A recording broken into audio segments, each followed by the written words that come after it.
Yep. Cool. So my name is Teo Lachev, your leader for the past 10 years or so. And what I'm going to, how many of you are new? Can somebody in the chat window let me know if this is the first meeting of our group that you're attending?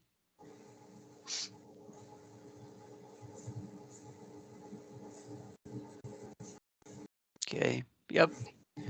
So new Louis. Okay. Right. Got a new people here. Cool. Awesome. Well, welcome. Hopefully you get value. And if you don't mind, who is not in Georgia? Who is outside Georgia? Can you tell me which other state or country? You are Indiana. There we go. Tennessee. Nice. Do we have international? LA. Wow, LA now. Bangalore, India. There we go. Got India. Dallas, Texas. Wow, this our little group became an international group. So now we are all over the place. Cool. So if you are new to our group, I don't know where you got the notification, where you actually heard about the group, more than likely Meetup or something else. But our official site is atlantabipass.org. So official site, atlantabipass.org. Okay. So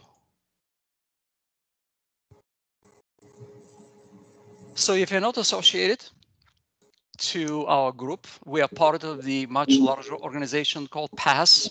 You guys know about this. Those of you who have been doing SQL Server for a while know about PASS and Microsoft BI.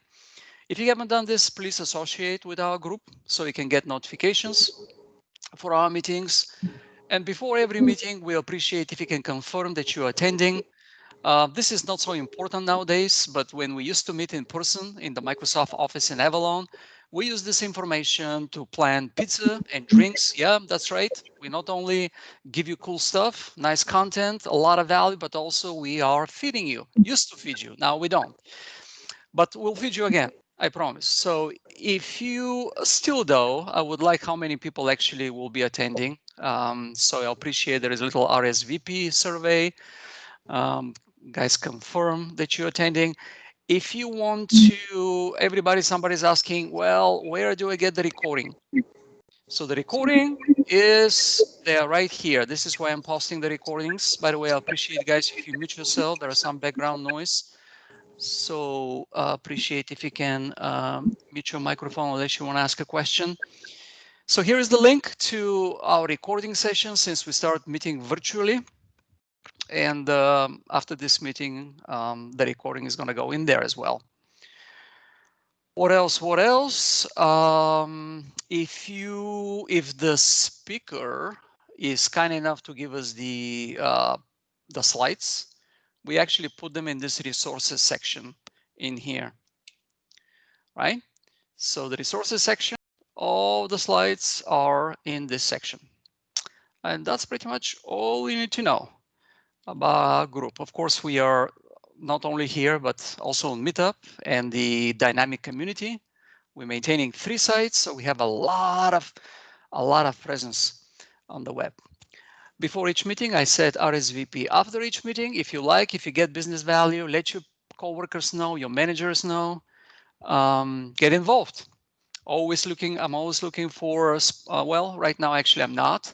But when we start meeting again next year, we actually will appreciate if your company sponsors a meeting or two. Our meetings are complimentary, but we also self-reliant. So we're relying on sponsors to purchase, to actually buy us food and drinks. If you want to present, please let me know. Always looking for speakers. We meet every month, usually the first Monday of the month, unless it falls on a holiday. So I want to present, let me know.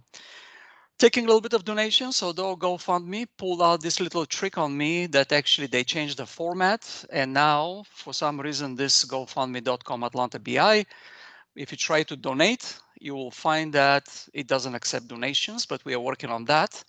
We just have to recreate our funding campaign, and donations are going to be available. So the reason why we need that is that when we start meeting, if we run out of sponsors, we can actually tap into this funds that you guys so generously donated to us. Jobs.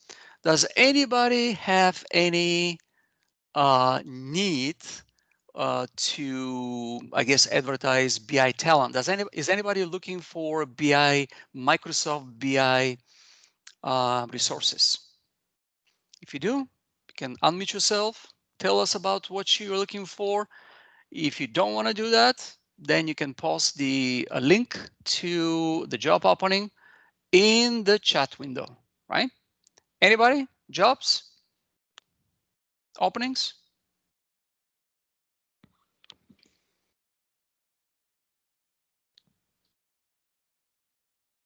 Oh, I'm going to take this as a no, and I'm going to, anyway, if you looking for the link, just post it there in the chat window.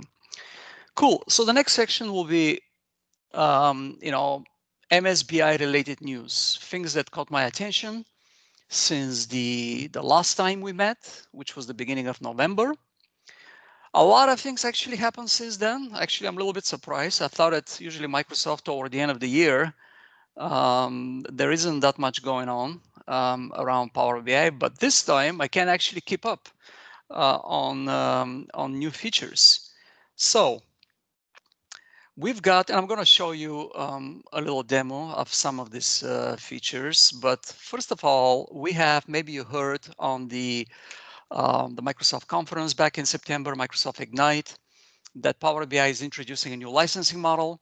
So previously we had Power BI Free, we had Power BI Pro, and we had Power BI Premium. So premium, usually for large companies, minimum TAC is $5,000 per month to get on premium.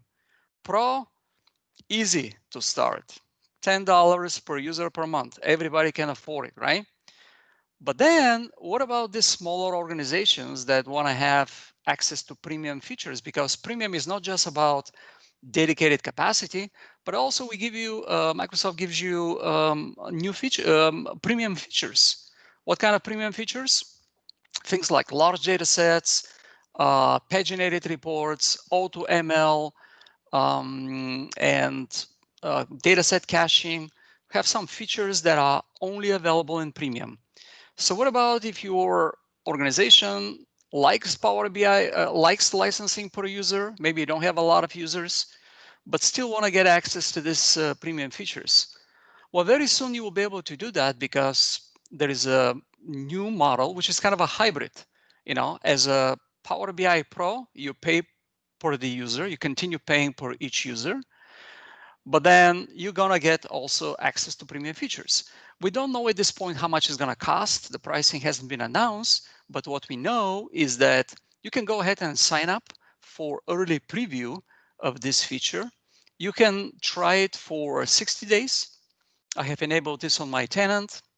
You can try it for 60 days, and then if you like it, you can continue. Otherwise, you can go back to Power BI. So Power BI Premium per user. The next thing, maybe you heard, again, this announcement came from Microsoft Ignite, that those of you who are on Power BI Premium, there is a new evolution of Power BI Premium, which Microsoft called Generation 2. What does it mean for you? What is the business value here? Well, the business value, it's immediate. Actually, changing from Gen 1, which is the current Power BI Premium, to Gen 2 is just moving one slicer. And when you do that, lots of good things happen. And the most important thing there is that your performance will get better, because behind the scenes, what happens is that you guys probably know that if you're on Premium, that Premium gives you a dedicated capacity. And if the workspace is not in Premium, let's say if you are licensing on Power BI per user license, then all the workspaces are in what we call shared capacity. Shared capacity, meaning that your tenant shares resources with other customers, whereas if you own Premium, you have a dedicated environment. Think of it like a VM that Microsoft gives you to your organization so that nobody else is actually on the box. Great, but previously, Power BI Premium was more aligned with infrastructure as a service, what we call cloud offerings. Microsoft gives you this VM, gives you a certain number of cores, certain number of memory, and that's about it, right? And that has been especially problematic when you have, let's say, multiple datasets in a workspace, and you are refreshing them, and maybe you have concurrent refreshes. So then what happens is that you can actually exceed the capacity memory, right? So maybe if you have, let's say, starting with P1 plan, you have 25 gigabytes of RAM, but you've got several datasets that are refreshing at the same time. They won't double the memory of the dataset for the refresh to finish. And that actually can very easily run out of resources. The other thing is that you buy that premium capacity, but sometimes users actually come in and run multiple queries. And sometimes you may find that you just don't have enough capacity to actually serve these requirements. So with this generation 2, Microsoft actually, when there is a query that comes in, a Power BI query, somebody goes and runs a report, basically they can borrow from a pool, so-called shared pool of cores. So all these other customers in your workspaces that are in shared capacity, they actually share a pool of resources. So what Microsoft decided to do, they actually, when the query comes in, they can borrow some of these cores, because usually tabular and Power BI, the way it works, a query comes in, all cores light up for a very small amount of time. And then when the query is done, everything goes back down to normal. So the more cores you have, typically the faster the query is. So we're going to get some cores, if we have availability from the shared capacity, to satisfy the query, and then we're going to return it back to the pool. That's pretty cool. Without you paying anything more, you actually can get much better performance. Microsoft says up to 16 times performance of the old Power BI Premium Generation 1, right? And also refreshes, concurrent refreshes are not longer an issue. I mentioned before that when you run multiple refreshes, each one takes twice the memory it occupies, so actually it may easily run out of memory. Right now, actually, this is not going to happen. You still need to have enough capacity to satisfy the needs for refreshing the largest data set in the capacity, but you don't have to worry about running refreshes in concurrently anymore. So pretty cool. If you, as I mentioned, want to try it, if your company allows you to try preview features, just ask your capacity admin to go to the capacity property and turn on this slicer to try generation 2. And then you're going to get that. You can try it. Hopefully, you're going to get much better performance. Let me know what you have found. Okay, I'm going to get to the questions in a moment. Let me just finish this. The next feature that came again from machine learning, another machine learning ML feature in Power BI, is that now we have a new feature for detecting anomalies. And to show you this, it's going to be probably easier for you, for me to show that feature. So imagine you have a line chart with some data here like sales, and you are plotting the measure by date. By the way, this feature, like forecasting, requires only works for single line charts. Nothing else, no other visualization actually supported. But if I have a measure that actually is plotted over time, this measure sometimes may have ups and downs. Then what we can do, we could we could go to this analytics tab that I'm pretty sure nobody's using, or maybe nobody knows about it. So this is where we find some advanced analytics things that a visual may support. Like, for example, forecasting, linear forecasting is here. But also in the November Power BI desktop build, we added this function of finding anomalies, right? So how does that work? Well, I expand it and I say add, just like I enable forecasting. And then what I can do, I can potentially adjust the sensitivity of the model. And I can also change some of the parameters here. And as you can see, what the feature does, it automatically runs a algorithm that attempts to find outliers that the algorithm has detected, anomalies, basically. This is very important because a lot of the time that a data analyst spends when they actually use Power BI is to find exceptions, find something that is out of order, right? So this could be a cool feature. And to make it even more useful, I can actually click on, right now, as you can see, I have two anomalies here, one here and one here. And what makes this feature even more interesting is that if I click the dot, what actually tells me is, gives me a little bit more information about why this anomaly was detected. There is a narrative. So the sales amount was unexpectedly high on Saturday, September 1st, 27. This is what actually was expected, and this is what we got. And also gives me possible explanations about why that happened. So for example, I see that the key influencer for that anomaly was the status, was current, the gender was M, marital status married. So you've got some cool stuff in here. So definitely interesting feature for you to take a look at. Again, the way we get to this feature, we gotta have a single line chart. We gotta have a date field. I think that's the only thing, a field of date type that you have to have on the axis. Once you have that, you go to the analytics tab on the visualization pane, and this is where you're gonna find this anomalous section, find anomalous section right here.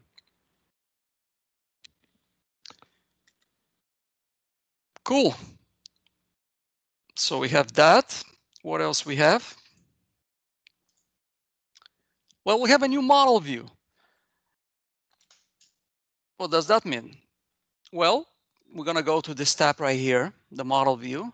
And if you haven't upgraded your models to the November build, you're going to see here a notice that is going to pop up, and it's going to say, oh, we have a new model view. Do you want to upgrade? And I highly recommend actually you click on this button, because now you're going to get this nice diagram, which is pretty cool. Actually, I really like it. Gives me a lot of visual clues, and also has some context actions that I can do right from here.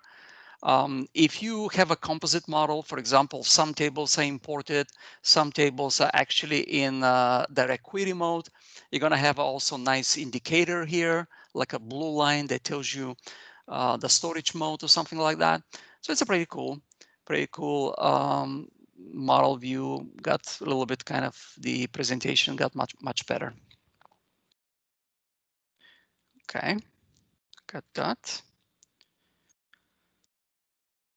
Large data set went into general availability, to GA. What does it mean for you?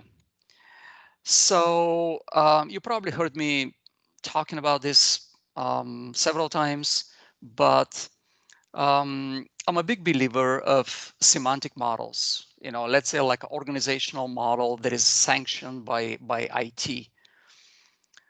So in Microsoft BI, we use Analysis Services Tabular predominantly to create these models. And we have several hosting options. Tabular, it's available in SQL Server. Tabular, it's available in the cloud as Azure Analysis Services. but tabular is also the workhorse behind Power BI. So data analysts or BI developer, when they create their models, when they deploy them to Power BI, they become databases that are hosted in Analysis Services Tabular. What is exciting about this feature is that now, instead of deploying your models on-prem or on Azure Analysis Services, you can deploy them to Power BI. So typically they will require more memory if you have a larger models, and more than likely you have to also upgrade to Power BI Premium. But the reason this is cool is because you're always on the latest features. So for example, like the feature that I just mentioned, hybrid, we call them composite models in Power BI, where you can combine direct query with imported data. Well, this feature is only available in Power BI. So this is the SKU that gets the most attention of Analysis Services Tabular, right? And then you got Azure Analysis Services and SQL Server. So Microsoft finds that kind of increasingly difficult to maintain all of these different SKUs. So probably what you're going to see moving forward, Azure Analysis Service is going to be kind of deprecated. SQL Server is going to stay, but as you know, it takes a couple of years at least to get some new features, and you never know what features you're going to get. But there is an incentive for us to move this stuff to Power BI Premium, to Power BI, these data sets, even if they're large, because with Power BI Premium, they're as large as the capacity available memory, right? So we can do that. In fact, I have several customers that actually do exactly this. Also, you won't have any latency. You don't have to worry about gateways. Everything is in Power BI. Power BI owns the data, reporting features. All features work. They're all available. So there are some incentives for us to do that. So this actually went to GA. In fact, Microsoft made some changes, UI changes in Power BI service to support that. And I'm going to show you one of them. So let's say I have a workspace in here, and this is my data set. And I go to the settings of the data set. So what do we have right now? All the way at the bottom, we have large data set storage format. What does that mean?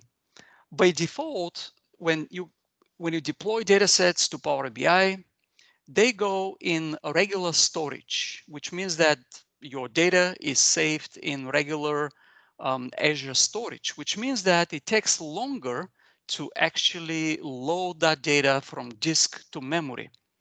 Large data sets that may become problematic. Users, the first user goes, and if that data set has been redeployed, it's going to take quite a bit of time to get it from the regular storage and to put it in memory.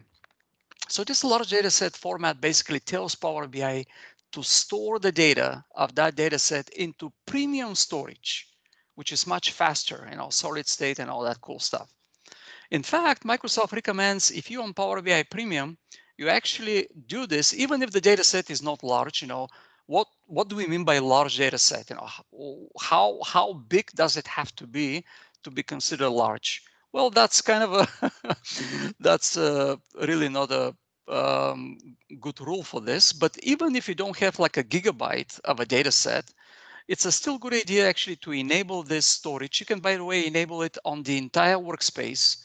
So for example, you can enable it per data set, or you can go to your workspace, you can go to the settings, you can go to premium, and you can say, oh, all the data sets in that workspace by default actually are going to use this large data set storage format, which is again this premium storage. So what Microsoft says is that even if you don't have a large data set, it's a good idea actually to have that enabled. In fact, I'm not sure why this is not the default settings anymore, because if you use the XMLA endpoint, for example, if you're connecting external clients to that data set, write operations on that XMLA endpoint actually are faster if the data set is in this large data set format. that makes sense. Cool. So we have that. In the other category, Azure Synapse, if you are building data warehouses in the cloud, there are several SQL Server SKUs, Azure SQL Database, Managed Instance, and then we have Azure Synapse, which previously was known as Azure SQL Data Warehouse. So there was a lot of new features around that technology, and almost all of these features actually went to general availability. So you actually will have them if you use Azure Synapse. And then the final thing that came like literally a few days ago was, I didn't know actually about this, but we have now a new service. And I looked 3 times to make sure I did not misspell that, but it's called Azure Purview. All right, so this Azure Purview service that just came in preview that allows you to inventory your data. So imagine you work for a large organizations and they tell you, Theo, we've got all of these data sets across all the technologies and we have reports on top of them.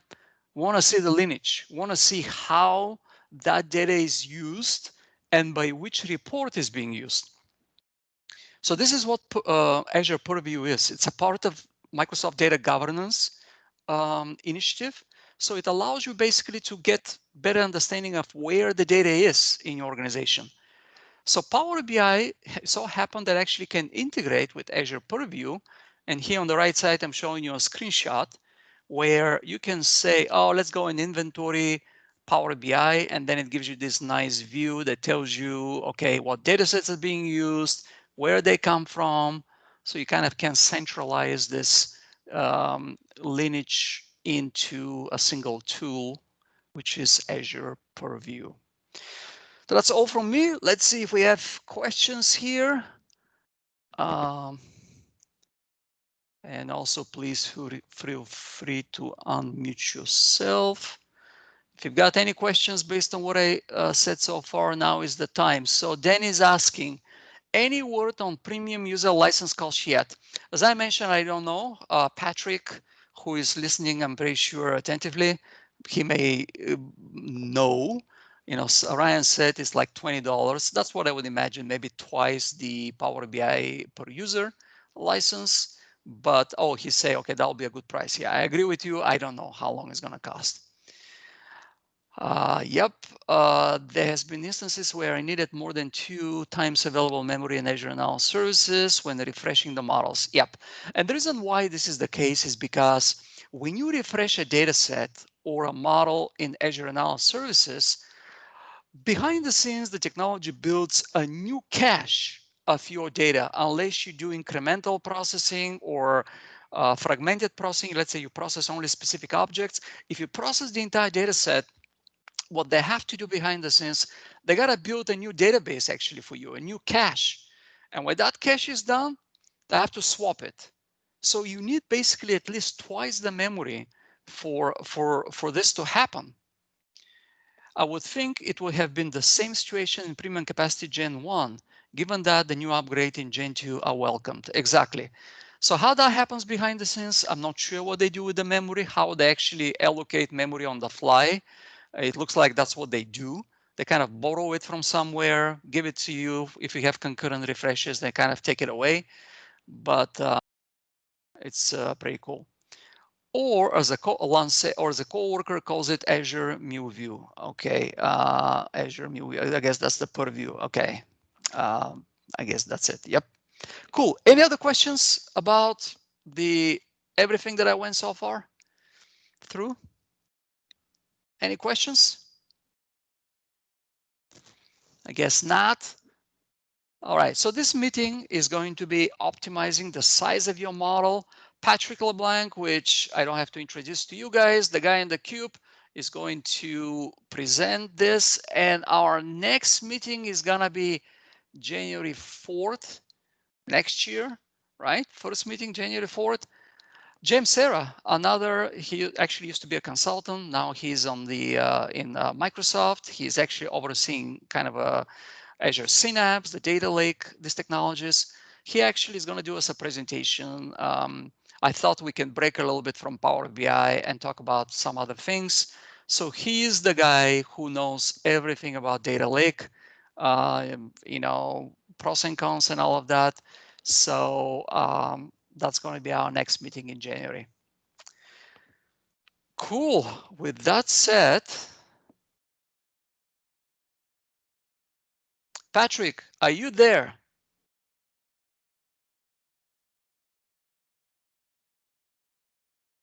Is Patrick there? Patrick, are you on mute?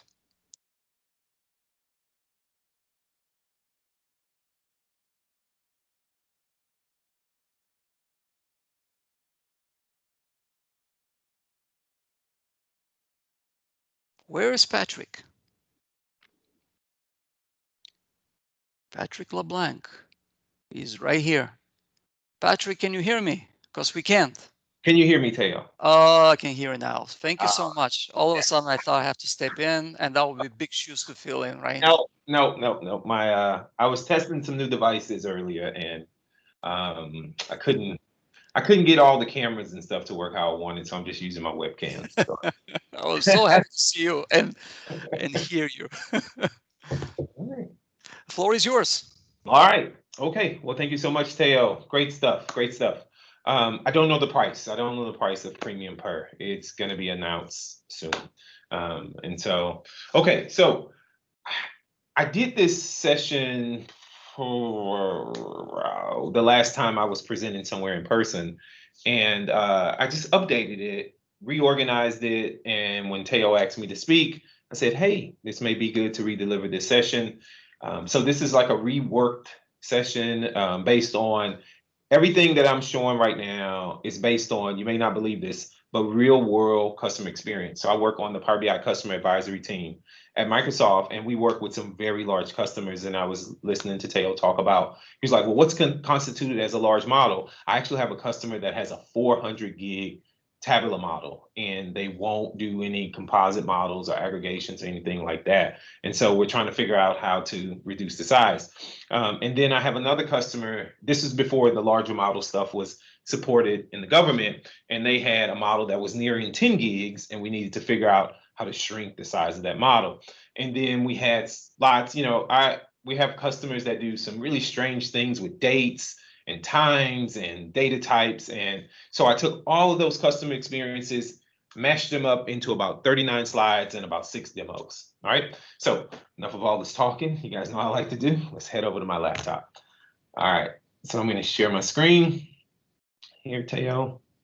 And let's share this screen. And so let's go into presentation mode. And Teo, I will share these slides with you. I'll send you an email. Awesome. Thank you. Wrong screen. Of course, I shared the wrong screen. Let's try this one more time. I'll get this right one day. All right, let's do this one more time. Share my screen. And there we go. So that should be the right screen. Okay. Okay, Teo, can you give me a thumbs up on the slide? You can see my slide. Yes, I do. Power BI model size optimization. All right. So, yep, I work for Microsoft. I'm on the Guy in the Cube channel. Okay, so here's the agenda. I'm going to talk about the tools of the trade, what we use on our team. This is based on the things we do on our team. When someone calls and says, hey, performance is awful, Power BI sucks, I'm going to talk about the tools we use. I'm going to show you how we gather that information. Then we're going to go through these things, and it's going to kind of start slow, and you'll be like, Patrick, I know I need to remove columns, but it's so funny. Every time I talk to someone and I get on the phone with them and I go, well, do you need that column? And they go, I didn't think about that. And I say, set the data types. And they go, oh, I didn't think about it. That's not important. Power BI will figure it out. Sometimes it does, sometimes it doesn't. What about dates? It's something really tricky in the dates that we ran through with a very large retailer. It exploded their model. I think their model was like 10, 12 gigs. And then when we checked this one checkbox, it went down to like 1 gig. And then there's a few golden nuggets that's advanced, and you do need like premium per user, or you need premium, or this even applies to analysis services. Okay. All right. So before you run off and start designing all these beautiful reports, step back and design your data model. Don't just go straight into design, just import some data and start designing it. You should spend most of your time designing your data model. You asked me to create a report, it's going to be probably be the worst report you ever see in your life. But if you give me some time, I'm going to create you a really nice data model. In fact, the data model that I'm going to show you right now, it is so lean that I imported 1 billion rows into Power BI, and my model is probably on disk 1 point something gigs. Okay, in memory it's much bigger because it has to materialize some things, but on this it's really small, and I'm going to show you how you can see that. All right, so the tools of the trade: VertiPack Analyzer, Tabular Editor, Management Studio, and my favorite, DAX Studio. If you do not have these tools, if you are developing Power BI, if you're serious about developing Power BI data models, you need to have these tools in your tool belt. If your organization doesn't allow them, or if you have to go through a process to get them installed, you should definitely start talking to whoever the team is that makes that decision to get these tools in your environment. If you called me and said, hey, Patrick, I need you to do some consulting, my model's bad, the very first thing I would tell you is, please send me a VPAX file. Let me take a look at your VPAX file. And some of you guys are maybe going, what's a VPAX file? By the end of this call, you will absolutely know what a VPAX file is. All right, so gathering the information. You can go old school. Yes, I said old school, and use SQL Server Management Studio and start writing dynamic management views and start querying all those DMVs, and it'll probably take you a couple of days to gather all the information. I'm not going to do that, right? Even though I am mature, I'm not going to say I'm old. Even though I am mature, I refuse to use Management Studio. You can download, if you go out to SQL BI and you go to tools, this is Marco and Alberto's site. All of these tools are there. And so you can download the DAX Studio and VertiPack Analyzer. VertiPack Analyzer is built into DAX Studio, but there's an Excel version that honestly is much, much more robust than DAX Studio, because it shows calculated columns and calculated tables. But if you get a little savvy with your VPAX file, you can actually extract that information out. It's stored in there, they just don't visualize it in the product. Okay. And so what you do is, if you open up DAX Studio, and you would call me up and go, hey, my model's bad. Or if you wanted to do this on your own, you can open up, if you have a Power BI desktop file open, and I forget what version they added these external tools, but if you click external tools and you have DAX Studio installed, you click it, it'll open connected to that model. Okay. I'm not going to do that right here because I have some big out to my capacity, and you can see right here in the tabular server, when you have that radio button selected, you could pop in your XMLA endpoint if you're using premium per user. If you're not using premium per user or premium, you can connect directly to any model that's running on your machine. Okay, I'm going to go ahead and click this because I want to go and connect and pull some data from the server. And so, because if someone's experiencing performance problems or they have a model that's not optimized, I don't need what's on the desktop because they probably refreshed it. There's more data there. They probably have incremental refresh going, and they've accumulated a larger volume of data. So if you give it to me from the desktop, it's not a true representation of what's published out in the service. Okay, so you can see here, this is just like connecting to analysis services. And so you can see here's the models that's in my workspace. And so I can, connect to any of those models. Once I do that, if you go to advanced, if you don't see these options, if you go to file, options, and then go to advanced, you'll see the, oh, maybe it's default now. So you don't even have to check it anymore. It's just there. All right, cool. So it should be there automatically. And if you click view metrics, it's going to run a bunch of DMVs. If you have Profiler running against this, you'll see it running all these queries and to accumulate all this information. And now I can see all the information about my data model. I can go right here and I can see, right, that this data model is actually much bigger than this now. I'll open up the one to show you how big it is. So you can see it's 316 megs. It was last refreshed on this day. Space, here's the compatibility, here's how many tables, blah, blah, blah, blah, blah, right? You would click this, and then it's going to create this VPAX file for you. And then you can send this. This is just a schema. There's no data in this. There's nothing in this. You can just send this to someone, And then they could use this to analyze your model. And so let me show you what it would look like. So after I export it, you email it to me, then I would just import it. So I'll do that. And now you can see that this model is 12.29 gigs. That's a big model. And in memory. And the customer was complaining. This is pretty close to the scenario that I built a lot of these demos around. And they were complaining, they were like, Patrick, this is too big. This is not going to work for us, because if you go and look on disk, so if we head over to Power BI, let's go to Power BI. If you head over to Power BI and you head to my premium per user workspace, or any workspace, this will work for any workspace, just not premium. It'll work for lots of other workspaces. I'm excited about the premium per user. And this is not the right, oh wait, haha. That's my Microsoft one. That's not the right one. It's way too much.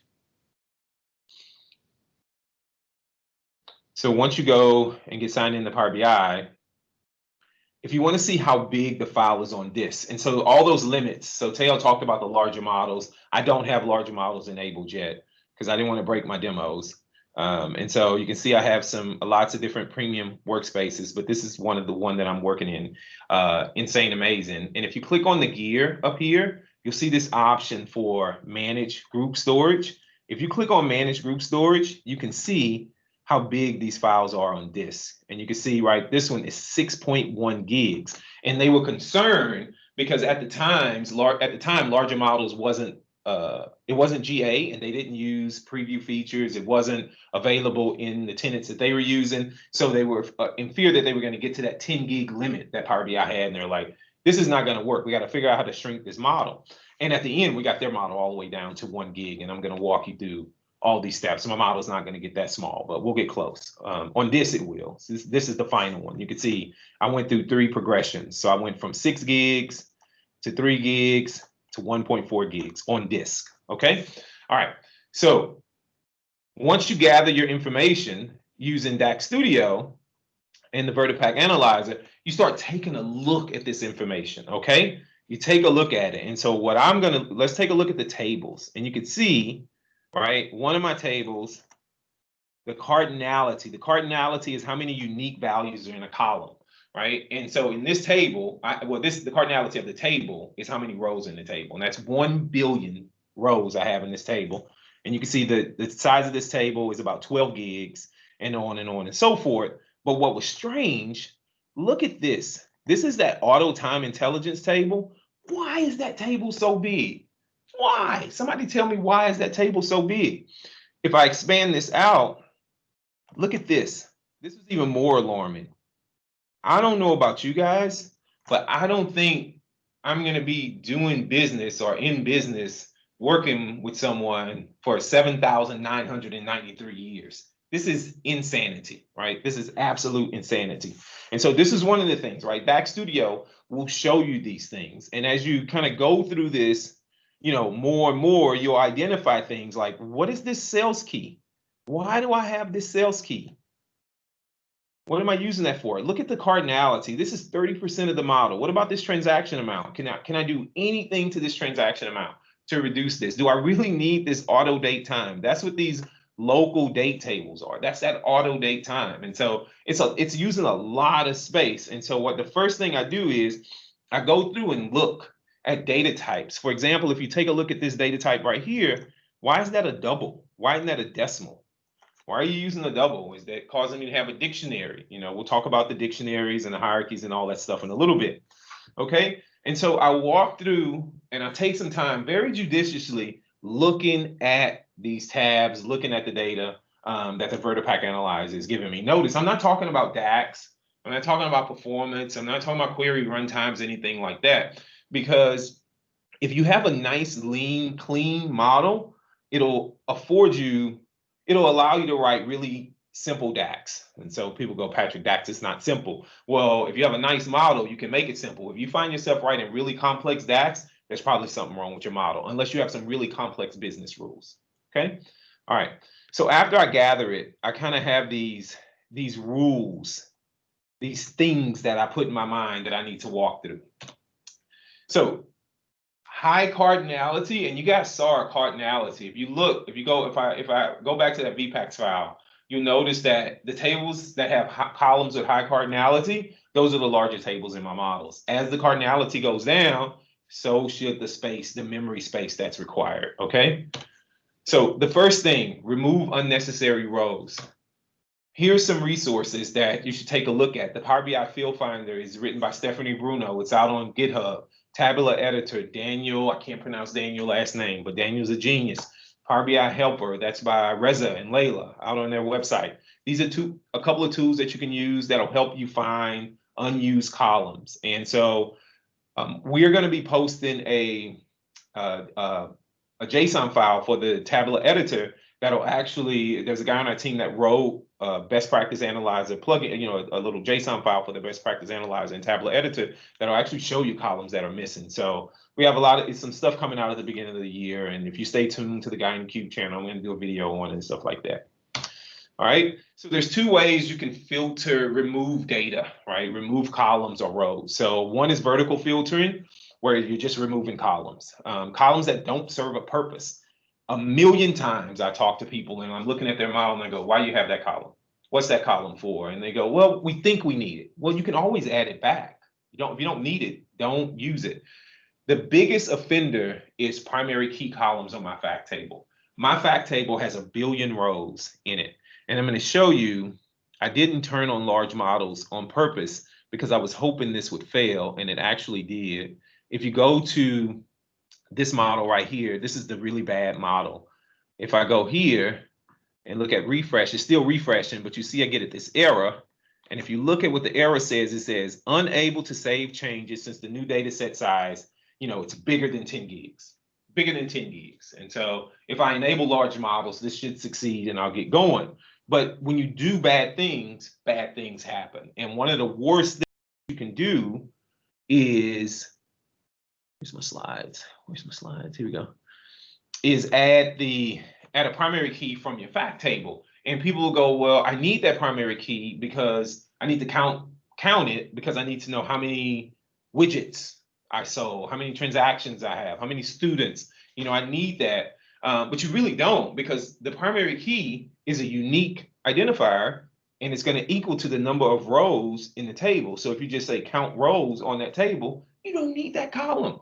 Get rid of that column, because the cardinality of that column is so high that regardless of whatever type compression Power BI tries to use, it can't compress it that well. And it's going to take up almost the exact same space as it is in the database as it would in memory. So you just got to be really careful with high cardinality columns.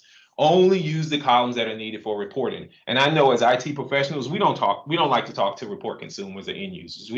We think we know everything. They send us some paper that says build this report. We may have some questions, but we'll go, I know what they want. But we need to get out of our desk. We can't do that right now with COVID, but we can call them on Teams. We can send them an email. We can pick up our phone and give them a call, something like that, and talk to them and validate everything that you really need in your model before you just lump things in. And this last bullet is really important. If you can write a view, write a query, clean up a spreadsheet, clean up the lake, data, wherever your source is, only pull what you need in. Do all this stuff in the back end. And if you paid attention to the agenda, I don't talk about calculated columns and calculated tables. Teo actually has a really good blog post about why you should be really cautious about calculated columns. He talked about, he had this one, Teo, keep me honest, he had this one calculation that he did, I think it was in analysis services, and it spiked the CPU out. Not even talking about memory, it just spiked the CPU because it was so complicated. Is that right, Teo? Maybe yes, so. I believe so, Patrick. Yes. Yes, I talk about that blog all the time. All right, okay. And so just be very careful. And that's vertical filtering. That's the easy one. The hard one that most people they never, ever think about this is horizontal filtering, because you load as few rows as possible. People just assume, well, I need every region, every employee, every product, every transaction, and maybe you don't. But if you don't talk to the people that you're building the reports for, you never know, and you just pull everything in. Also, you can filter by time. I was just working on a project for a neonatal company in Baton Rouge, Louisiana, and I was pulling in the last 15 years worth of data. And then I had a meeting with the doctors that were actually consuming it. And they were like, something's not right about this data. And I was like, well, what do you mean? And they were like, well, why are you showing like data from 2009? I go, it's in the database. I was like, no. We want to start this at 2015. It cut the model down to like 400 megs. So, and we were like 2.3 gigs. It was amazing, right? And again, do all this stuff in the source, but you got to talk to your end users. These things may seem trivial, but when you start, I can say this, when they announce the pricing for premium per user, people are going to flock to it. People are going to start using it. Their models are going to go insane. So I can't refresh. I'm running out of space or whatever it is. And these things are going to be really important when all this happens. I think it's even more important for pro users because you have such a restriction if you don't have premium or premium per user, and you really need to make that model as lean as possible. And these steps, right? These steps should be like a prescription to any model that goes into your workspace. Okay. If you guys have any questions, Teo, if there's any questions or whatever, cut me off, okay? So not a question, just a comment. And calculated columns in fact tables are evil. Some X is your best friend. Somebody's commenting here. Yes. Yeah. Yeah. Yep. Okay, no questions so far. Please keep on going. They are absolutely evil. They're absolutely evil. In the last model that I show you, I'm going to show you how I use SumX to solve a problem, okay? And so disable Power Query load. So just a pro tip, I was working with the customer. They had a very large table, and it was just a helper table. It was like used by another table that they were actually loading, but they didn't need this big table loaded into memory, and they were trying to figure out, why is my model so big? Why is my model so big? We loaded up the VPAX file and I said, what's that table? And like, we don't even need that. Why is that loaded in the memory? We use it to combine with something else and do something else. It's like, then disable load. And what I mean by disable load is, if you go into Power Query, hopefully everybody on this call knows this, you right click on it, and then you'll see right there, uncheck it. There shouldn't be a check right there. Disable load. You don't need it, so it won't load it into memory, okay? But little things like that make a difference. Why did you go all the way to the beginning? All right, make a difference. Okay, data types. Data types are so important. And so I made a little data type reference. If you read, I forget what chapter it is in this book right here. I live with this book. But if you read, I forget what it's in the back of the book where they talk about the VertiPack engine and stuff like that. If you read that, you'll see the data type conversions. They even put T-SQL and Power Pivot and stuff in the conversion table. It's so important to understand these. This little section right here, this row, remember this row. Just remember this row as much as you can, all right? Where I talk about fixed decimals and currency and decimal. It's really important to use fixed decimal as often as possible. So just a few hints. Reduce your decimal precision as much as you can. We had this particular one particular customer, they had like 6 decimal places after a loan amount or something like that. And their cardinality was out of the roof because the more the more numbers after that decimal, the more granular the numbers become, and the more unique the numbers come, the higher the cardinality. And so it was just huge. And I go, well, why do you have 6 decimal places? And I remember there was a lady on the call. She goes, well, we don't even need decimal places on this number. So we just made it a whole number. We actually did it in the source before we brought it in, okay? So reduce the precision as much as you possibly can and use fixed decimal, and you'll see what I'm talking about in just a little bit. While I'm gonna show you the gain that you get, you're like, that's trivial. But 5 bits, 6 bits, 10 bits can make a difference when you're trying to save space, when you're trying to fit all this stuff in the memory, when you're trying to refresh as fast as you can. Being really precise with your data types and being, careful setting them can really make a difference. Okay, handling dates and times. Be careful with calendar auto, because if I see so many people create their date tables in DAX. Why not just create it in the source? It's so much easier, but DAX makes it easy. You just pop calendar auto, do some add columns, and then bam, your date table is there. But what if you have a birth date in that column? I was born in 1972. Do you have sales back to 1972? Yeah, I'm kind of old. It's all right. I'm just mature, you know? But be careful. Use the date. If you don't need the time, just use the date only, because the more time you add in, the more granular that column becomes, the higher the cardinality, the more memory it will need. Split the date and time. If you do need the time, like I was telling you, I'm working with this neonatal and we need birth date and time. And that was something we ran into. We split the birth date and we had the time, and we made a dim date and a dim time, and we use them together, right? Disable auto time intelligence. All right. So disable auto time intelligence is there for self-service, not enterprise BI. Okay. If you're doing some self-service and you're just working and you just want to do some quick stuff, if it's just for you, it's just for you and your team, great. Use the auto time intelligence. But if you're doing some enterprise analytical projects, do not use auto time intelligence, because there's likely, let me show you. It's likely that you'll have these extreme future dates. If you're building a data warehouse and you have type 1s and type 2 in your data warehouse, and then you have like your end date set to 9,999. That's the year that you set it to. What do you think will happen to your model, right? So if you have something like this, so I have a type 2 on marital status. So the way it works, a type 2 attribute in your data warehouse is I insert a row, Patrick, I insert a row, John Doe, I insert a row, Jane Phillips. And you can see they each get a unique surrogate key. The surrogate key is a unique identifier that's generated in your data warehouse. The alternate key is typically the primary key from the source system, okay?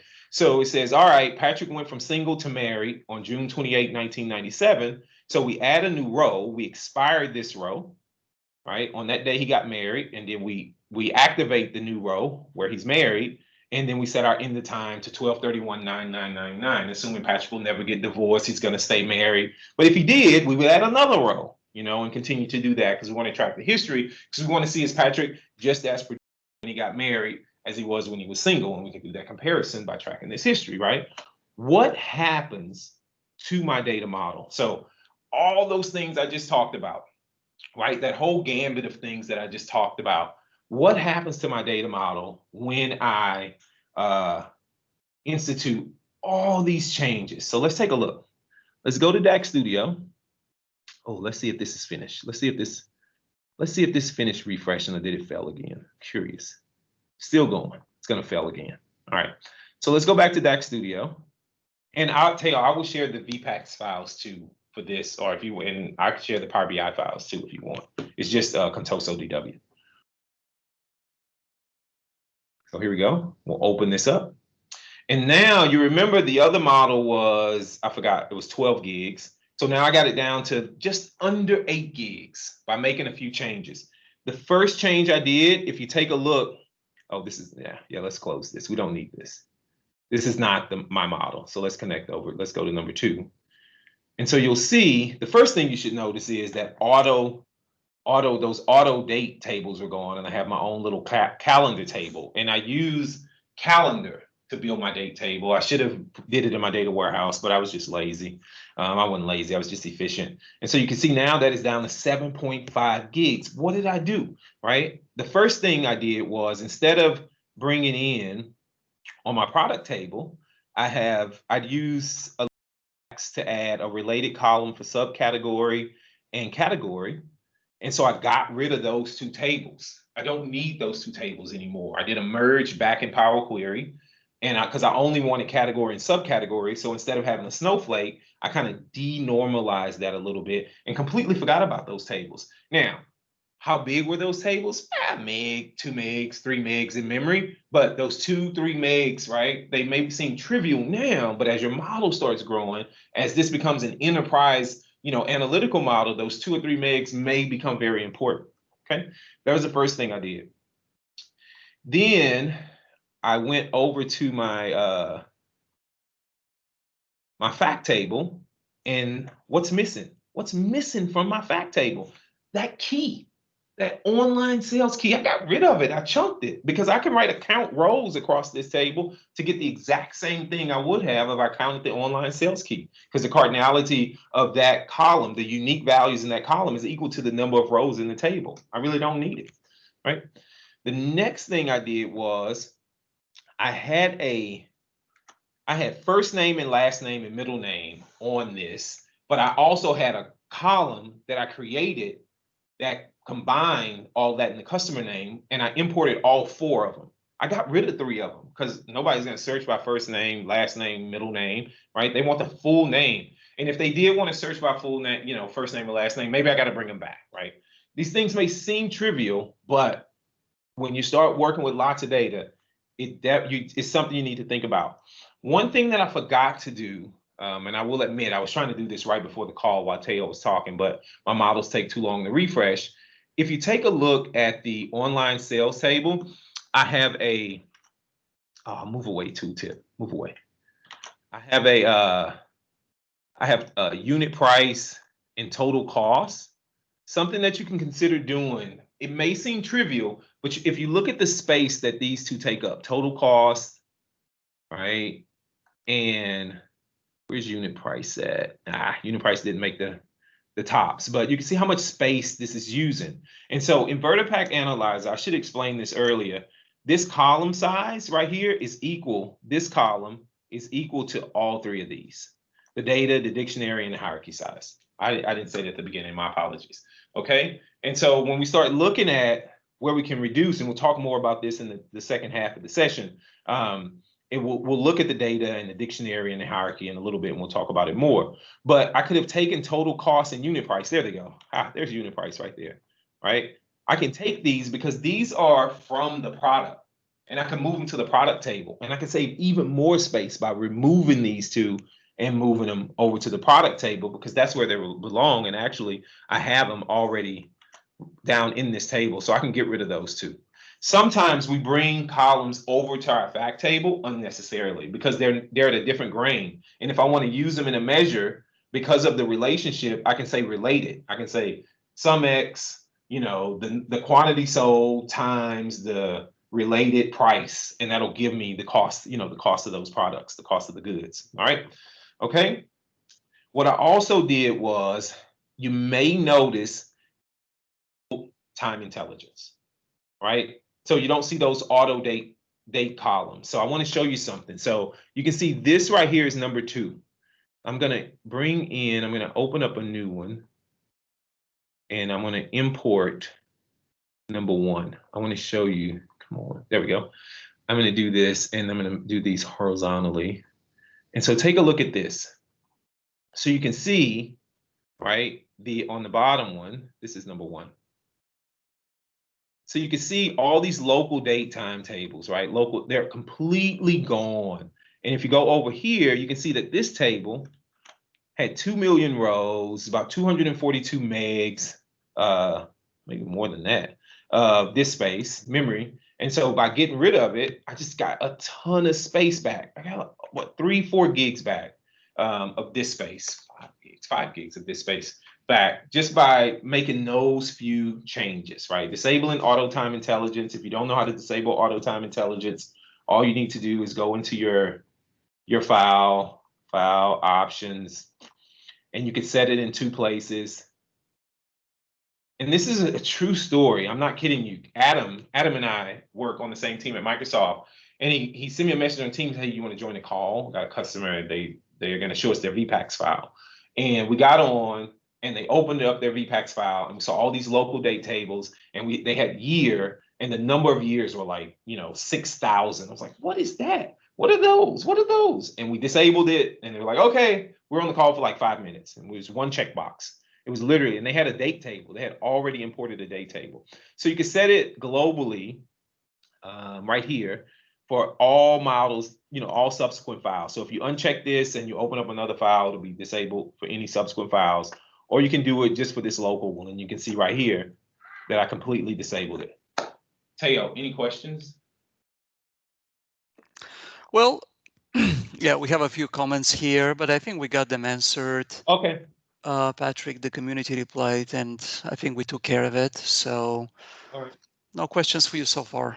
All right. Excellent. Is this okay? Well, maybe just one thing that maybe you can comment on. So Nathaniel was asking that, we're actually saying that he watched your video last night where you were talking about splitting the Power BI file into two, one for the model and the other one for the graphics. So he was asking the question, is the local version of the file is going to be equivalent to the one that is going to be published to Power BI service? Maybe what you can do, I actually replied to this one, but maybe what you can do is kind of comment why this is a best practice, actually splitting the model from reports. All right. Yeah. So if you split the model from the report, and so I'll go over here. I'm glad you brought that up. So I opened up one, and you can see down at the bottom right here that I'm live connected to a data set. Now imagine this. If I need to add a measure, if I need to add a column, if I need to modify that schema, and I have it localized to this report, what do I need to do, right? People are using it, doing things with it. I got to pause everything because I need to republish and change it. And I could potentially break something because we tend to play in our models a lot and add unnecessary things, in our models. But if I have them separate, especially if I put them in an app, which you should do, then I have two.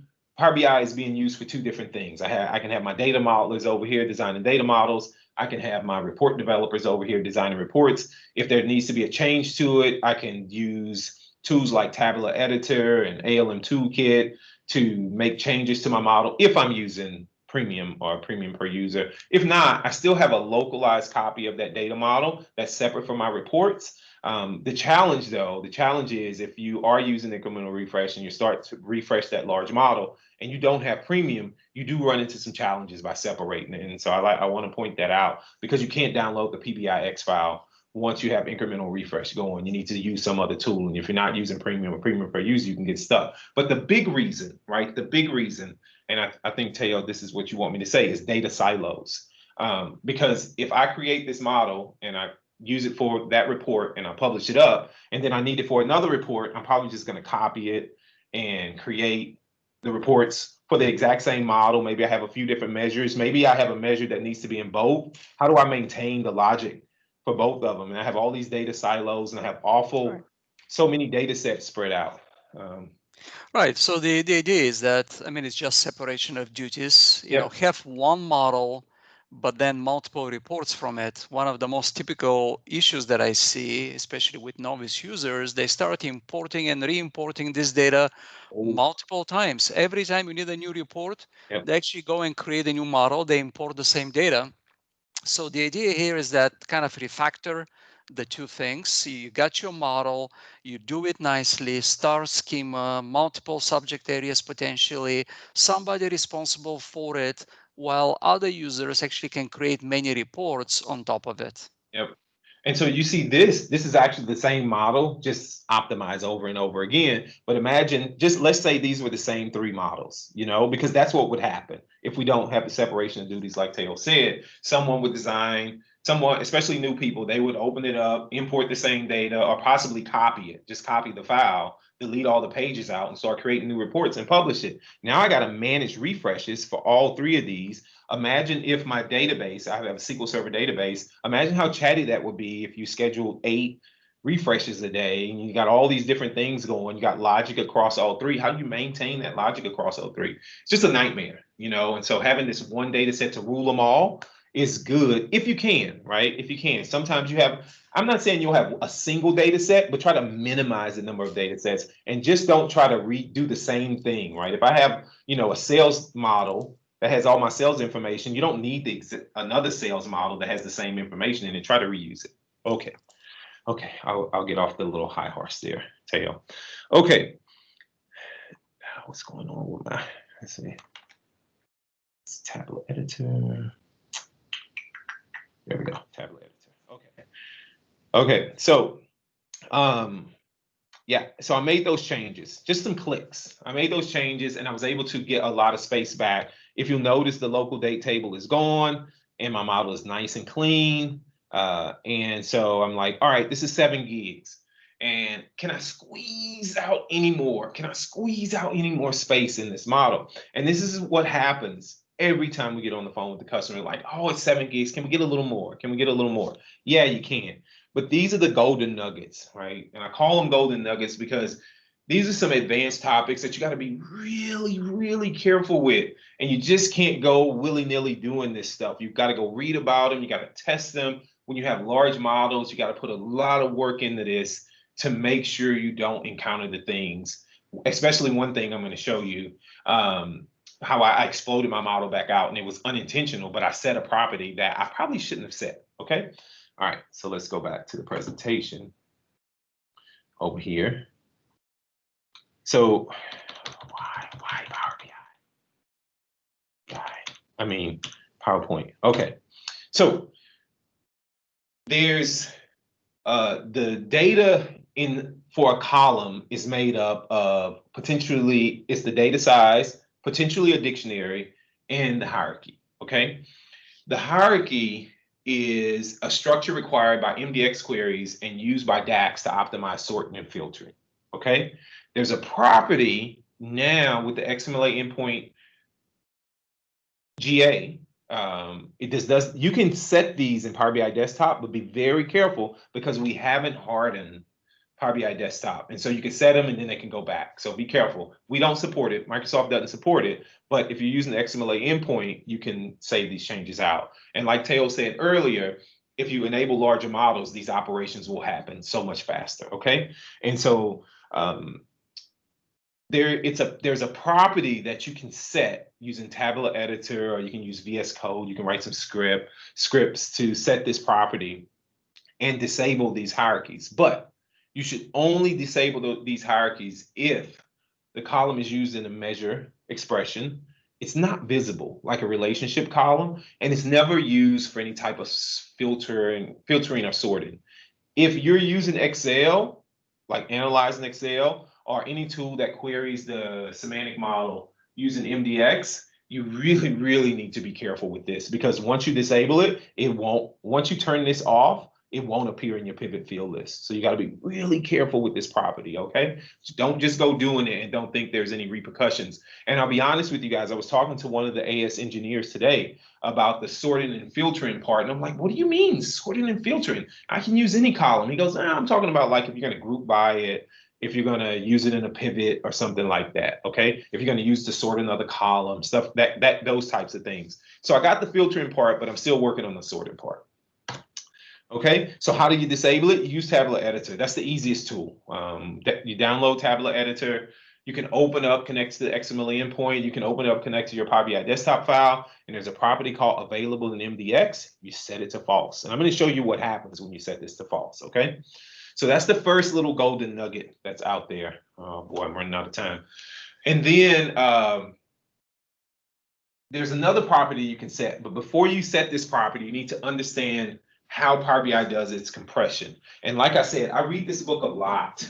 And I think I read a white paper that Teo was a editor on, that John Sermon, I forget the other lady, I think it was a lady. John Sermon used to work on the SQL Cat team. He doesn't work for Microsoft anymore. Teo, you may remember this white paper. And I read this white paper probably about a year ago. I'm lying. It's been much, much longer than that. And then I read this book, and they were so in line. And a lot of this stuff is still applicable, right? From SSAS Tabular. And this is like 2012, I think, when this white paper was written.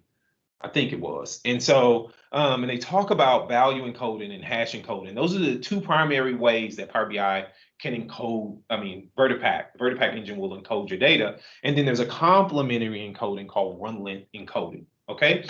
And so Power BI will do this for you automatically. But you can give Power BI a hint, and you can, the VertiPack engine a hint and say, hey, you're trying to hash this when you should use value. And so you got to be careful when you do that. And I've been seeing a lot of tweets and a lot of people doing sessions on this. And I say, I have to talk about this. I'm not going to talk about aggregations. I'm not going to talk about calculated columns, because calculated columns are evil. We all know calculated columns are evil. We all know that aggregations and composite models can help reduce the size of the model. And so those two things were there up until about a week ago. And I decided I'm not talking about those in this presentation. I have a 6-video list out on YouTube if you want to learn all about aggregations. Shabnam Watson has a great blog post talking about aggregations, but nobody, because it's a whole new there's a whole new group of people that's talking about VertiPack. That's not analysis services, that's Power BI Premium. And I think we need to bring this to light, okay? Because they say, oh, just turn everything to value encoding. Don't turn everything to value encoding. Don't do that. Don't do it, because you got to be really careful, okay? So the way it works is, and if you read, I need to see what chapter it is in this book, but this is, I put it in a reference. I talked to Marco about this, like, oh, use whatever you want. And so this is, I just kind of made it a little prettier than what was in the book. So basically the way value encoding works is, let's pretend you have this column right here with unit price in it. It'll do this bit packing. It'll do some simple math. And I'm generalizing this a little bit, but the VertiPack engine can do some really complicated math, and it has some really heavy heuristics that it does in the inside to make these determinations. But so this is something that it could do, right? What it would do is it find the minimum value. You can see it's 194, and it would start doing some subtracting. Before the value encoding happens, if it didn't do it, it would need 8 bits for each one of these values, okay? But once it does the bit packing, the simple math, and then it reduces it down to this. So instead of needing 8 bits per row, it can use 5 bits per row. And you guys may go, oh, Patrick, that's only 3 bits. That's not a lot. You multiply that by 100 million rows or 1 billion rows, it can become significant, okay? And so I kind of made it look simple on the screen to illustrate it. Under the covers, VertiPack can do some really complicated computations to do this bit packing and value encoding. But this is the first one that it will take a look at, okay? And so this value encoding only takes place for integer columns. It doesn't work for floating points or strings. It doesn't do it. It only works, you can't do math on strings. Well, I guess you could, but anyway, but it only does it for integer columns. So you can see it cannot be applied to strings or floating points. But currency is stored as an integer. So it can be value encoded. So when you go over into, let me show you.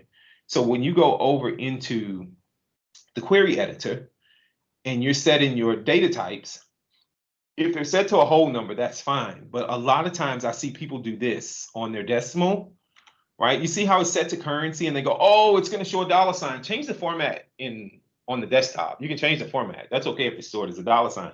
But the currency is stored no greater than 4 decimal places after the number, right? And so if you need less than 4 decimal places, change it to this dollar sign and it can actually do a value encoding of it. And what I'm talking about is this fixed decimal right here, right? Use this one as often as you can. I'm going to show you a little example here in a little bit, okay? The next type of encoding that'll happen is... And Pat, you're not sharing your screen. Okay. What happened to my screen? Thank you, Ryan. Is that Ryan? No, I'm just. Yep, it was, yeah. What happened to my screen share? All right. Is it back? When did I stop sharing my screen, right, guys? Pretty much the whole slide. Probably, we saw the slide 26, but we didn't see any of slide 27. You saw this one? Yes. Okay. Thank you so much. Thank you so much, Ryan. Thank you so much. So just repeating, right? The value encoding only takes place for integer columns. It can't be applied to strings or floating points. And if you can, try to use currency. Try to use currency. And so what I was showing in the desktop, thank you so much. I'm just talking away. Right here, you see that little dollar sign? That's the fixed decimal. Try to use those, Try to use those. If you're not using a whole number, just an integer, try to use a fixed decimal. And I'll show you why in a little bit. Man, I feel bad. Okay, back to the... Patrick, do you mind if I interrupt you for a second? Oh, Teo, I don't know. You're about to bring your big brain and go ahead. So that actually, it's a good segue, what you just showed, because there was a discussion here. I'm kind of replying to Bruce, I believe, who asked that question. So he was a little bit confused, and maybe you can comment on that, between the fact that we have 2 places to specify the data type in Power Query and in the data model, right? Yeah. So the question was, well, which one of these data types actually controls the size of the model, both from a memory consumption and from the, I guess, both in Power BI service and in Power BI desktop? And I replied to him that actually the data model size is the one that matters. Yeah. So the Power Query data type, obviously, it's kind of a little bit confusing, but just to clarify this, Microsoft felt that it's a good idea to have, for you guys to have the option to specify the data type in two places, because you may want to do something in Power Query. Like, for example, imagine you have a DateTime column, column that has the date and the time. Maybe you want to do something with the time portion in Power Query. Maybe you want to do like a duration of the event. But when you bring that data over to the data model, you don't want to have the time anymore, just because of the reason Patrick was talking about. Because if you have the date and the time, the memory footprint of that column is going to be very large. So that's why they kind of felt that actually you should have the option to specify that data type in two places. But what really matters, and to make this simpler, you can just go ahead and make sure that you have the data type, the correct data types in the Power Query, because they're going to be mapped to the ones in the model. But the one that really matters from a performance and the memory consumption is the one in the data model, in the Power BI desktop window, not the Power Query. And Patrick, you can. I appreciate your comment as well. I'm going to show, Tay. I'm going to show a little demo that'll show you why here in a little bit. Okay. All right. So we'll get to that in just a little bit when I switch over to the final VPAX file. Okay. So after it decides, okay, I can't do value encoding, and we'll talk about the data types in a little bit. I can't do the value encoding. I need to do the dictionary encoding or hash encoding.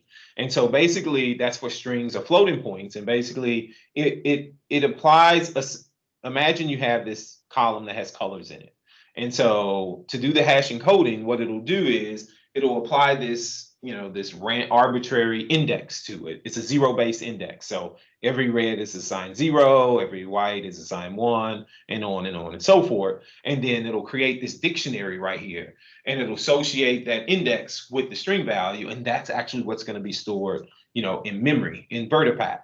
And so again, I'm making this seem simple, but there's a lot of heuristics that happens behind the scenes to build this dictionary. And so you can imagine if you have a lot of distinct values, if you have high cardinality, that means you're going to have a long list of these IDs, and then you'll have a much larger dictionary. And so that's what you'll see when I go over to the VPAX file. You'll see this column for the dictionary. And if you see that dictionary at 120, it's likely that it's being value encoded. Okay, but we'll see. You'll be able to visualize this more when I go back over to the VPAX. All right. Cardinality is your enemy. The higher the cardinality, the bigger the dictionary. So be very, very careful. I show Adam this slide and he's like, oh, I got to fix your slides before we present this again. All right. And then as a complement to both of those, you can do it. It may do run length encoding. It may do run length encoding. There's no guarantee that it's going to do run length encoding, but it may. And basically it uses it looks for repeating values to reduce the size of the data. So it'll say Q1, Q1, Q1, is repeated 310 times. Q2, Q2 is created 290 times, on and so forth. And then it creates this structure that'll say, okay, I have 310 Q1s, 290 Q2s. And, you can even say, hey, I have a start. It started at 1, went to 310. It started at 311, went to 2, this far, and things like that. And so it'll create this as a complement to those to even further reduce it. But what's great about it is it could do both of them, so which is great. But if the values change often, like a primary key column, 1, 2, 3, 4, 5, 6, 7, 8, 9, 10, the VertiPack will skip the run length encoding because it's never going to store more in memory than the actual column size. Okay, so it's really smart at doing this. And so I was on a call with a bunch of MVPs, and 2 of the architects, the AS architect was there.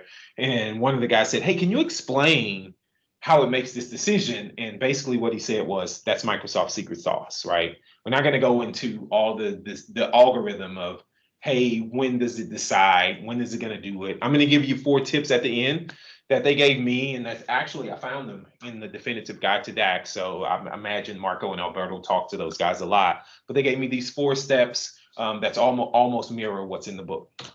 All right. And so it'll bring it all together, right? This could be, it could do hash encoding or value encoding, but what it'll do is, first it'll do one of those, hash encode or value encode, and it'll create that dictionary or that, the value encoded structure. And then it'll do the run length encoding. And then what'll be stored in VertiPack is actually both of those structures. It'll store the dictionary and the data rows, right? It'll get the run length encoded. And so it can use much smaller. It can actually compress it down to much smaller than the actual data size. Okay, how do you change this? You can use Tabular Editor, and there's a property called encoding hint, and you can change it from default, and you can tell it, hey, I want you, VertiPack, to use value encoding. I want you to use hash encoding. There's no guarantee that it's going to use it, because ultimately VertiPack is going to make the final decision and say, hey, I think this will be better for you, or I think this will be better for the data, even though you give it a hint. It's just a hint. And I love how they say right here, I love how they say, hey, this is just a hint. You can give me the hint all you want. That doesn't mean I'm going to do it, because I know what's better. And so I actually stumbled on this today, and I showed this to Adam, I showed this to Casper, I showed it to a bunch of guys on the team, and it's like, wait, that's bigger than it was with hash encoding. I was like, yeah, it is. Right, so you got to be really careful. So the 4 points that I'm talking about is what'll help determine the type of compression, or the ratio of compression, is the cardinality of the column, the number of repetitions, or the distribution of the data. Okay, the higher the repetition, that equals the higher the compression. The number of rows in the table, and the data type. But the data type, that really only affects the dictionary size. And I'll show you what I'm talking about in a little bit. But look at this. So you can set that hint. You can go and say, hey, Power BI, VertiPack, I want you to do value encoding, okay? But I did that for the unit price, and look what happened. At first, it was doing hash encoding. And so you can tell because I have a dictionary, and look at the size of the unit price. But then I put the hint on it, and I said, hey, VertiPack, you should be value encoded, because this is a fixed data type. This is fixed currency. This is a fixed decimal. And then look, it almost, almost 3 times the size. Nah, not quite. So it doubled.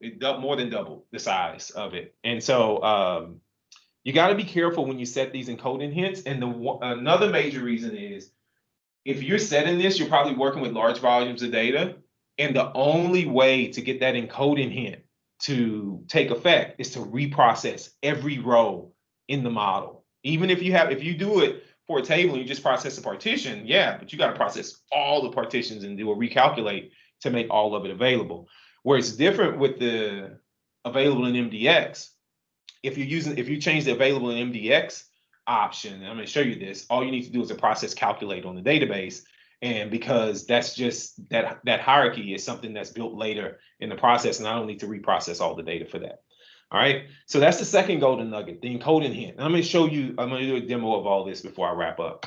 And so the last thing is, and this is what got me to the end for this particular customer, and I call it the Great Divide. And I remember when I came up with this, I thought I was coming up with something so unique. I was so proud of myself. And I can imagine I read an article back 10 years ago, or maybe 8 years ago about this, and it just was stuck in my memory, and I thought I came up with this. And so when I did it, I was like, I'm going to do a video on this. And then I said, but let me search the internet, because I like to search before I do my videos, because I want to give people credit if they did it before me. And guess who wrote an article on this? I bet you guys can't guess who wrote an article on this. Anyone? I'll tell you who. SQL BI. Yeah. And I talked to Marco about this. Cardinality. I was like, Marco, he's like, oh yeah, I wrote that article back in, I think he said 2012. But if you read this, I couldn't find it. Yeah, look, he wrote this article. And I imagine I read this article when it was originally published back then. And And then when I came up with this, I thought I was like, oh, I'm so smart. I came up with this. And then I did a search and I was like, holy smokes, this guy wrote an article back in 2012. But basically what he talks about is, you know, splitting date and time, splitting strings, but you can do a little simple math to take your transaction column and do the division and get the remainder, and then you could put it back together in a measure using SumX. And I thought I was so smart when I came up with this, and I just emailed him. He's like, I did that in 2012, Patrick. You're not that smart. I was like, okay, man. All right, but I was proud of myself. Okay, and so let me show you the result here of this. And so I'm going to do a new one, a new import number. This guy right here. Yeah, perfect. And then I want to import number 3 right here. Come on. All right, let's start a new DAX Studio because I think I killed this one. We're going to import both of those. I was so proud of myself when I did this. And he was like, nah, Patrick, I did that a long time ago. And there's another guy who wrote a blog post about it, and he was saying, "Oh, look what I came up with." And I didn't tell him that he didn't come up with it, but it was not neither he or I were the originators of this idea. But it's okay. It's okay. Let's see. Same one. Hang on one second. Let me get this one. Yeah, this one. Okay. Here we go. So the first thing I want to show you is one of these is both. All right. What am I doing wrong? I need this one. There we go. All right. Now I got the right one. Okay. So now I got me another 1.1 gig back, right? So I'm squeezing everything I can out. And so to Tayl's point about the data type, when you set it, it's really important, right? You set it, and then you can see I set the sales amount to right here. It was set to decimal, like Taylor said in the model. But then here, I set it to currency. Do I have the same one open? I have the same one open twice. I'm going to open 2 DAX Studios so I make sure I don't mess up. But I want to show you this. Working on all these VPAX files. I want to show you what I did. Thought I was going to be able to be fancy and show it all vertical and stuff like that. And import. There we go. This is the one I want. And so here, yeah. And so on this one, you can see if you look at sales amount, it's decimal. But if you go to the other one, this one should have been double. I messed it up. Anyway, so if you set it to not current fixed, if you set it, come on. Yeah, use Alt tab. It's not working out. Not working out how I planned it. But anyway, here we go. Column sales amount. There you go. So if you don't set it to currency, it'll show up as decimal and double, and your dictionary will actually be probably double the size for something like this, like I'm showing. Why aren't you? Where's my other? There we go.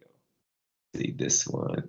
Yeah. Anyway, so you got to be careful where you set the data type, and like Taylor said, you got to set it in the model and be very careful, because if you don't set it, if you need a floating point decimal, and anything greater than 0.4, don't use currency, because it's only going to store up to 4 points. But if you need something bigger than that, then you need to set it to floating point.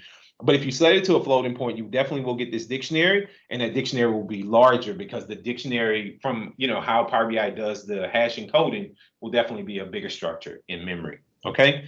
And I'm having a little trouble right here switching between. You see that double line is coming up. That's what's going on, and I don't know why it's doing that. Anyway, and so I was able to get a lot of space back, but I want to show you actually what I did with how I got the space back. So you can see right here that all my hierarchies are 0. They're null. I don't have any of the hierarchies here.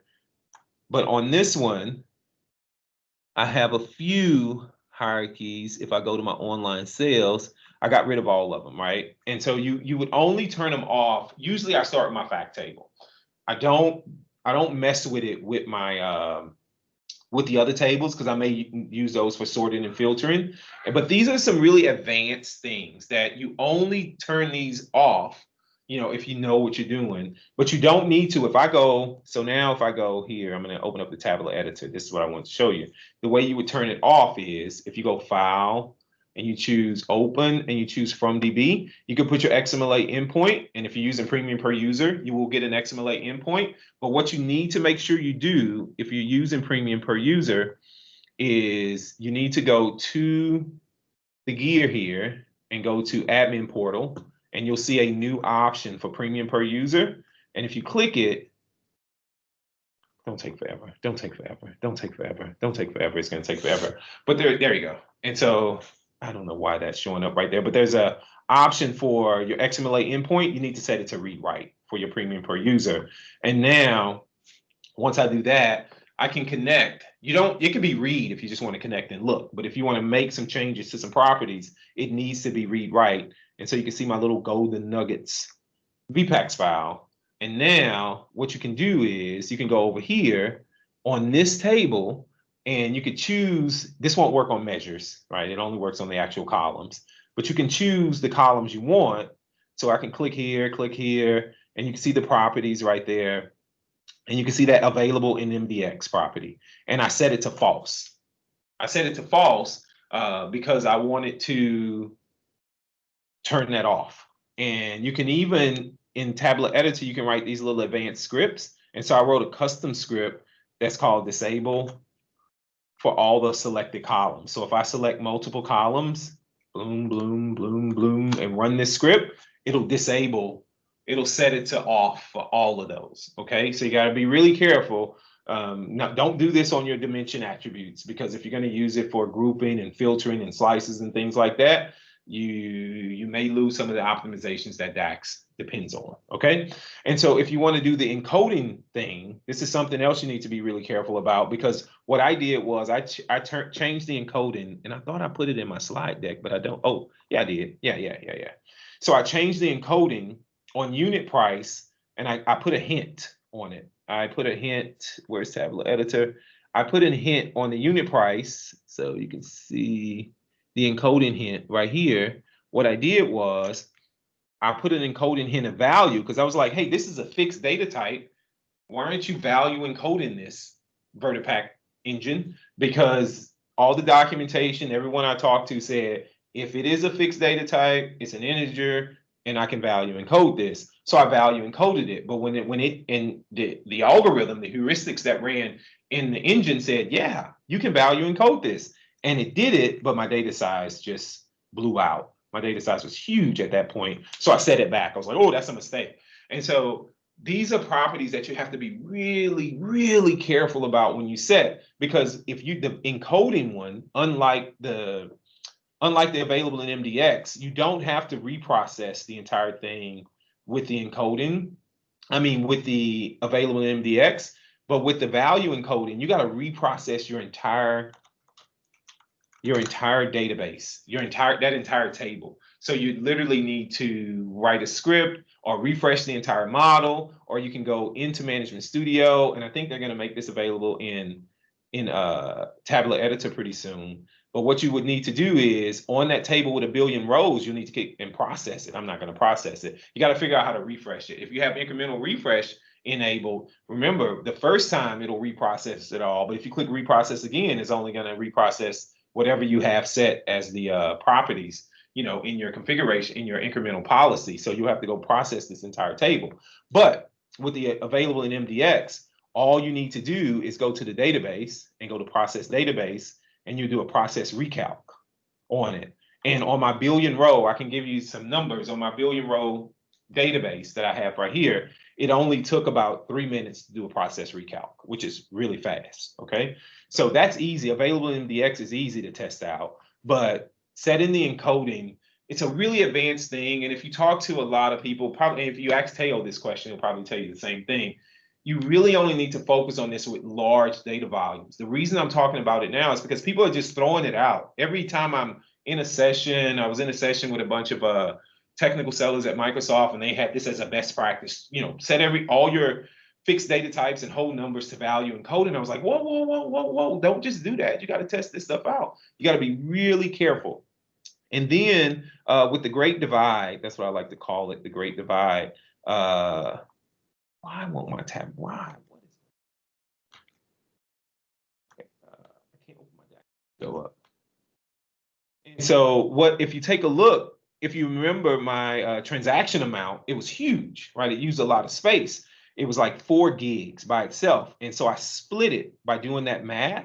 And you can see how drastically I reduced the cardinality of it. I don't know if you guys remember the cardinality, but I'll flip back over and show you if you want to. But I did the division, and now look at the cardinality. I'm still taking up about 2.5 gigs of disk space, but instead of taking 4.5 of gig space, I got a gig back by doing this split. And to bring it back together in my model, I don't know why this is not working over here, but to bring it back in my model, I want to show you the model here. All I did was, somebody said this, all you would need to do is create a measure.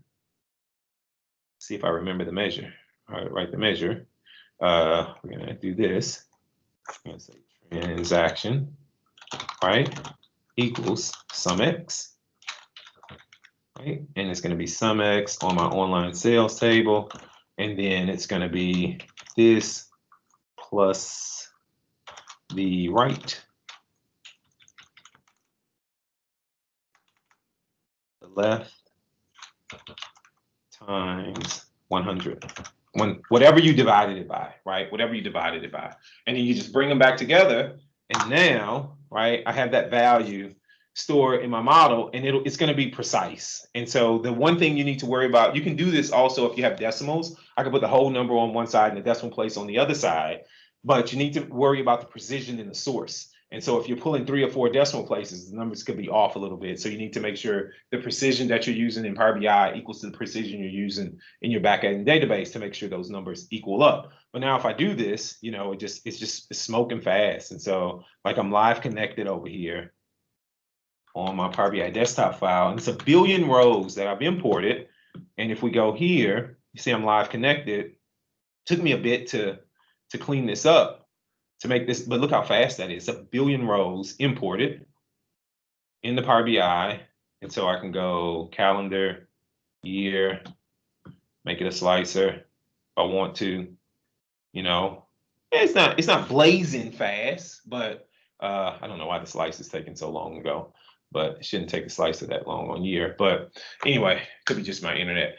But it's really fast. I'm not quite sure why this is taking so long. Try it one more time. That bothers me a little bit. The 1 billion row went really fast, and then this went really slow.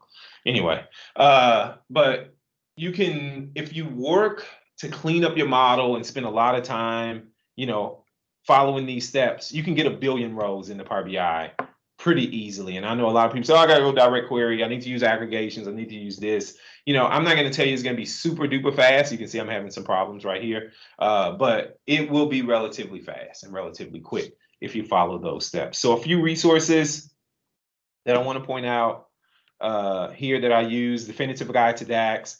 Daniel Rubio on our team wrote a white paper on tabular scalability, which is really good. And I had to throw this article in there because while I thought I was being a real genius, Marco and Alberto had already solved that problem. All right. Thank you guys so much. Email me at GuyInTheCube. You can follow us on Twitter and watch our YouTube videos. If you guys have any questions? Sorry, I went a little long there, Teo, but just didn't want to stop. Great, Patrick. We can go for another 2 hours. That's great. I mean, everything you said is so valuable. But do you guys have any questions for Patrick? Can unmute yourself. I think, you know, trying to be proactive here, looking at the chat window, I don't think that we have any outstanding questions. If we have missed something, please, now is the time to ask. This is Brian. I'm sorry. Go ahead. Oh. Yes, I'm sorry. You go, Bruce. Okay. Okay. Hey, I had one question on the run length and coding. I thought maybe if you had things sorted a certain way, Oh, it Bruce, would help out. Is that right? you are going next level. Yes, definitely sorting. So in the engine, though, part of the processing, Power BI actually does check to see what type of sorting will be best to do this. So it can do the run length and things like that. But you're absolutely correct. You can do some sorts. But again, this is only, and we're talking about big data. So yes, if you're working with very large volumes of data, you should test these out. And you can put it in different sort orders, and that will definitely help. You're absolutely correct. Absolutely correct. Thanks. Yep. Yes, and that Taylor, you may have answered this question earlier. It's about Power BI premium per user. I understand there was a period where they were offering people to sign up for it, but that period is over with now. So if it's not, you can sign up for it now. Because when I tried to send a client to the link, it was they said the sign up period was over with. You should just be able to go and do, like, unless they turn it off, you should just be able to go and try the trial, unless they have that turned off. If it doesn't work, Ryan, tell them to email me and I'll get them with Chris Finland and he'll figure out why it's not working. Okay, well, it could be a mistake on my end. Yeah. Okay. Nathaniel, yeah, that was bananas. Thank you. Yeah. I can't wait till I can present in person. Oh, this is driving me crazy. It's virtual stuff. Crazy. My biggest issues with these kinds of measure techniques is that it can't be used in columns and rows and certain visuals. Bruce, can you elaborate? Well, okay, so I have a table that has it's basically overloaded. They have the name for a field and a value for that field, and I have to basically make a measure to pull out those values. So I have a measure that says I don't know item type, and then I have another one that says some description. Okay, and I want to do a matrix where it's one versus the other, and the values is like the count of the ones for each of them, and I can't put them in the rows and the columns because they're measures, but I can use them in values. That's fine. So you can make measures rows. Because in the matrix, there's a little toggle you can turn on. Yeah, I know that, but I'm just saying that's where it still doesn't change the fact that I can't, the measures will work great in values, okay, yeah. But they don't work in those rows and in the axis or in the columns in a lot of cases. You try to drop them in there and they just won't even drop in there. Yeah, so I've seen people do some things like create calculated. You're right. Yeah, you're right, Bruce. I've seen people do things like create calculated tables and stuff like that to kind of work around it. But you're absolutely correct. It's not the friendliest thing. It is on ideas. It's got a lot of votes. We talk about this. A lot of really big enterprise customers are pushing to have that capability put in the Power BI. Okay. Yep. You're right. Any more questions, guys? For Guy in the Cube? Anybody? Well, I guess that's gonna be it. All right. Patrick, thank you so much. If you don't mind, please send me the slides. Do you just want the slides? Do you want the VPAX files? Whatever you give, we'll take it. I'll send you So I'm sure that just zip it in one file and send it to me. I might put it on a OneDrive, depending on how big it is, and then I'll send you a link to the VPAX, to the zip.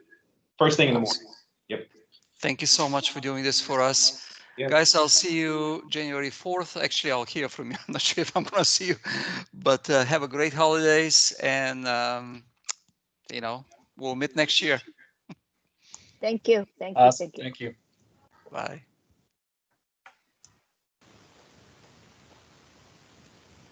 Good night.